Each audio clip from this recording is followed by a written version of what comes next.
Some damage from the storm yesterday. It's very clear and still today, but look up here, the path is actually blocked.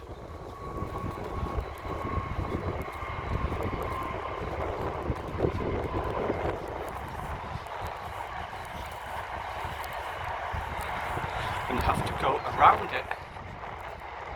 Lots of fallen trees.